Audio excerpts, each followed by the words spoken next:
Mesti tahu ngrungokno dawuh Rama. Jerone ati ku ana teleng. Tapi ora dijelasno gamblang mboten.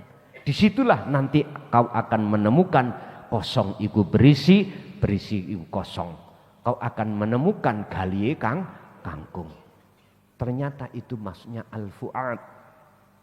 Di dalam hati jenengan itu ada imanul haq yang disebut ihsan.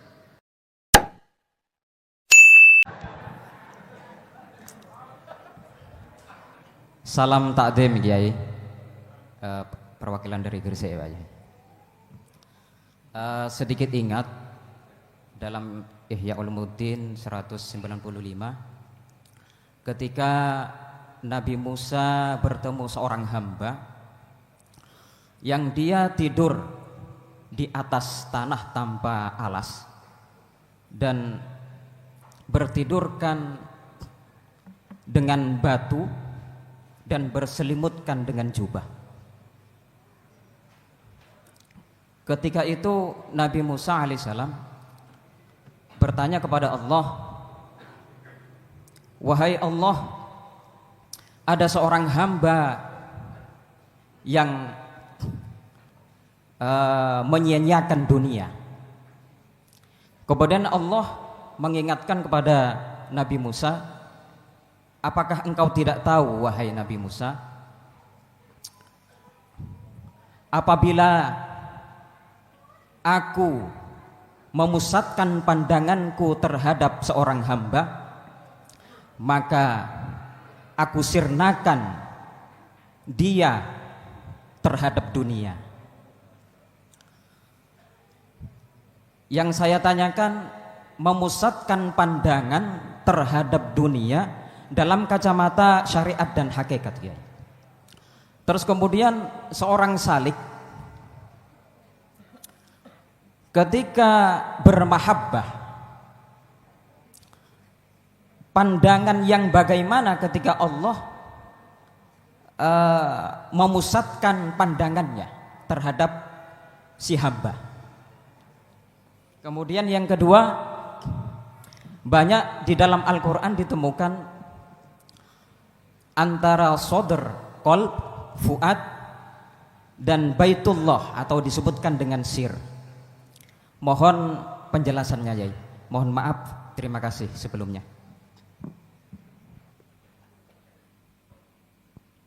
Terkait pandangan terhadap Allah di dunia, orang yang masih mengikuti atau mengejar tentang kesuksesan dunia, miturut pandangan hakikat itu bagaimana? Mungkin dalam ayat 77 surat Al-Qasas, sinkron dengan makalah di dalam Ihya tadi.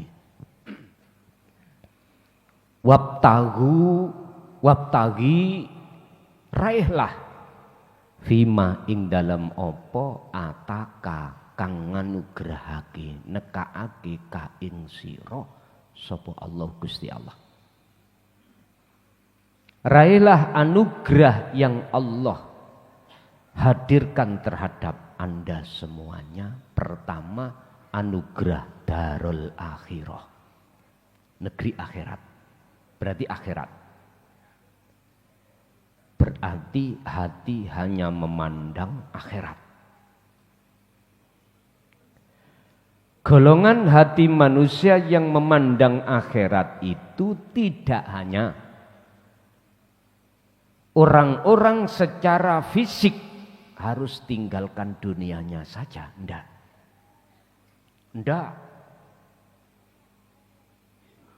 Ayat ini ada terusnya, darul akhirah, setelah itu wala tansa nasibaka minadun dunya. Dan janganlah kau ojo ninggalno sira, alias bagianmu ning dunya iki ojo kok tinggalno. Berarti jenengan iki secara fisik disuruh untuk mensukseskan dunia. Tapi mandangnya hatimu secara hakikat bukan ke dunia. Lah, sahabat yang bertidur beralaskan batu itu golongan yang hanya memikir masalah akhirat. Ini golongan khos, Pak. Golongan hati Allah letakkan di makom arif itu di khos. Artinya hatinya sudah tinggalkan baik secara zahiriyah atau batiniyah tentang urusan-urusan dunia. Ibaratnya kekasih Allah wis gak ngopeni dohir urusan dunia. Dan ini semua ya juga atas kehendak Allah itu sendiri. Sebagai percontohan. Tapi orang memandang Allah bukan harus lewat seperti ini aja. Kita ngaca bagaimana Nabi akhir zaman Ibnu Abdillah itu. Beda lagi.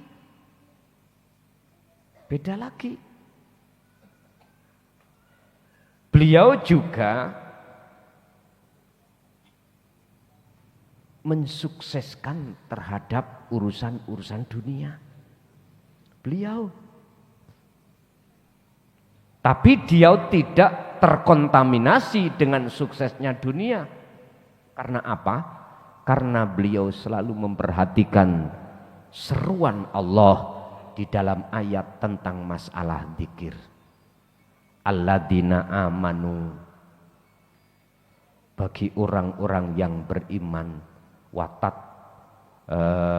watatma'innu qulubuhum, dan hatinya selalu tentram disebabkan apa?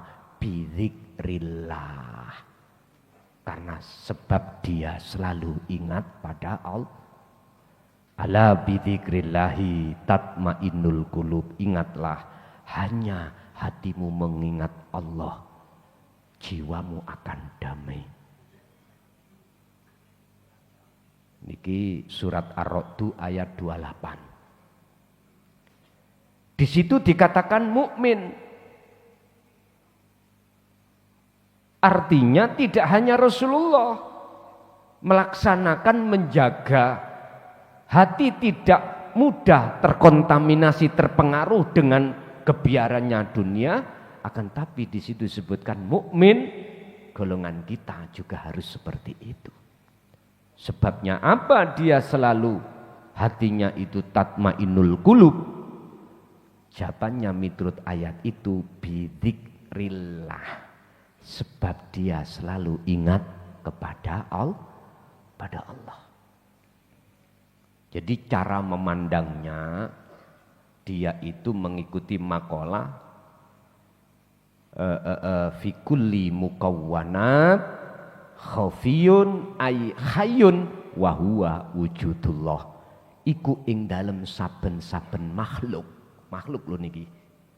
Minal mukawwanat, saben-saben makhluk berarti tanpa kecuali. Baik makhluk kasar, bangsa kasar kita ini di dunia, ataupun makhluk bangsa ghaibiyah di alam mukasyafah, semuanya makhluk. Di balik makhluk itu semuanya ada sesuatu yang paling halus. Di belakang layar lah gampangnya itu. Siapa? Ai hayyun, itulah hidup. Maksudnya hidup bukan sifat. Wahwa maksudnya hidup iku wujudullah.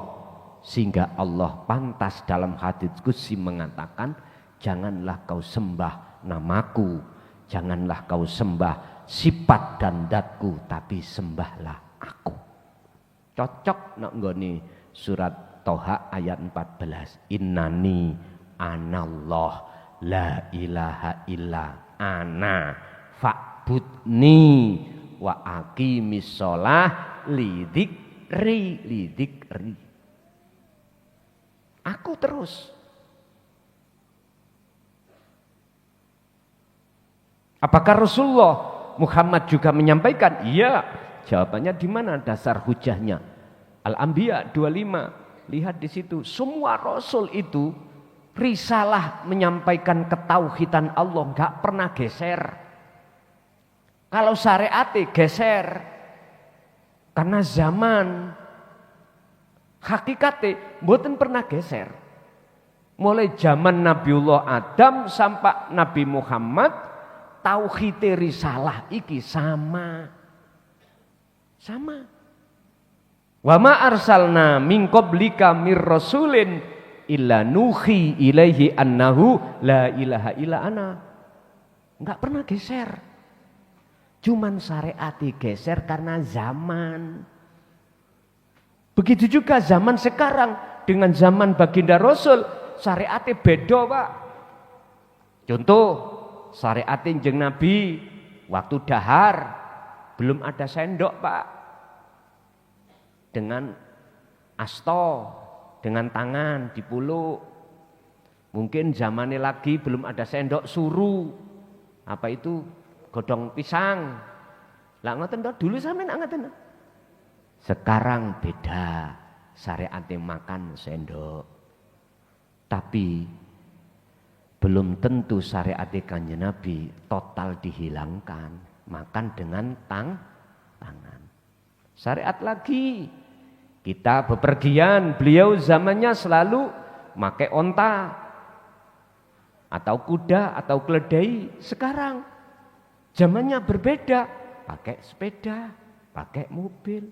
Tapi nggak salah jenengan ini barangkali sampean bepergian selalu pakai kuda, pakai onta, tapi siap-siap diarani wong kuno. Lah ngoten to? Wong kuno aneh nang balik desa kok nggawa jaran. Wis gak suwalan nggawa jaran. Kat biyen Pak, jaran ya ora eneng sing suwalan.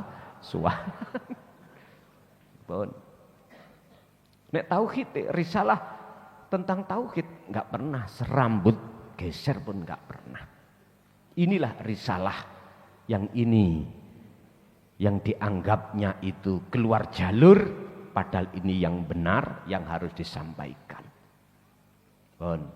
Jadi ini berkenaan dengan makalah kita pada malam hari ini. Pertanyaannya itu masalah mandang. Man taqarraba sing sapa wongi qalbuhu apa qalbuhu atine man taqarraba iku marek mendekat ilallahi maring Allah azza wa jalla aba'adahu mongko mesti Allah ngedohake ing man sapa Allahu Gusti Allah anid dunya saking kehidupan dunia.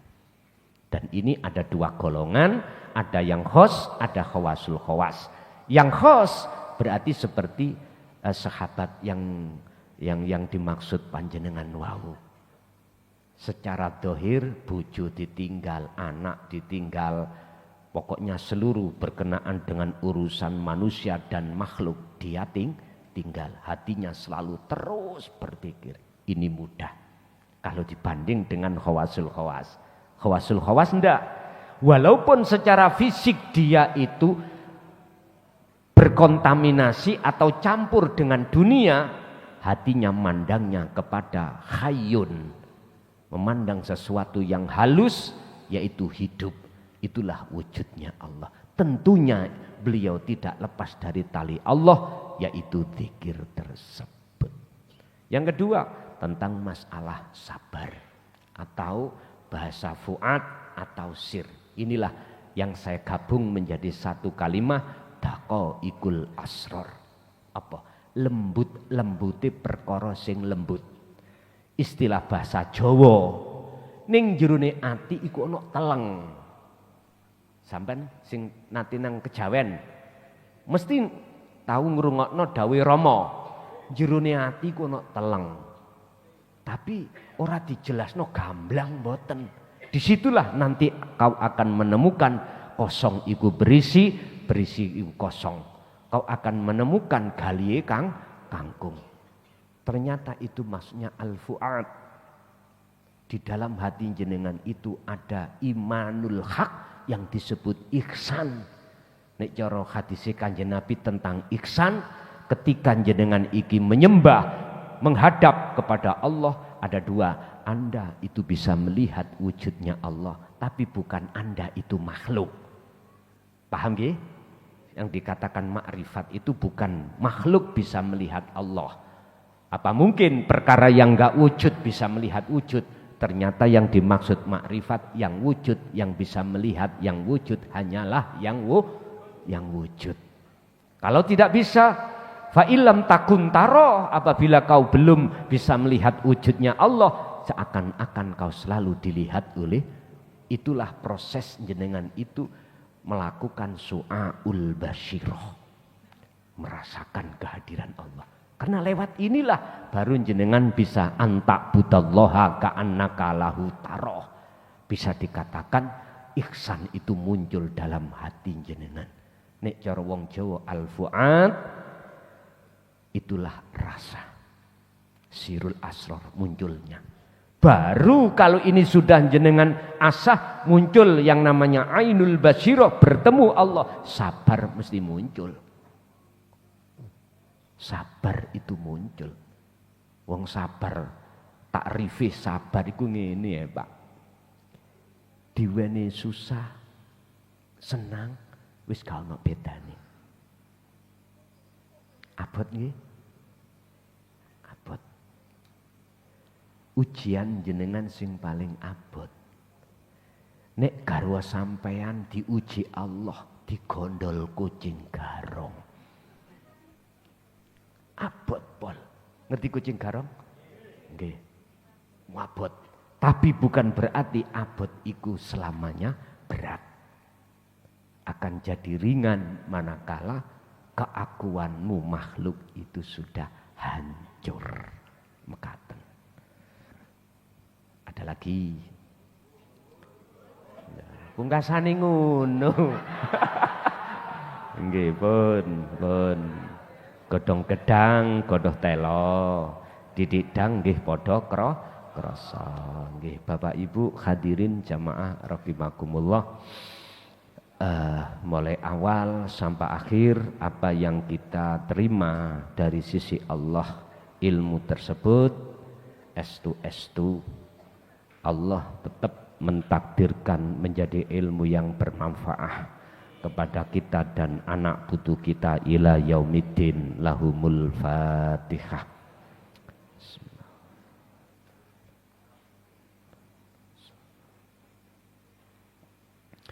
Akhirul kalam. Assalamualaikum warahmatullahi wabarakatuh.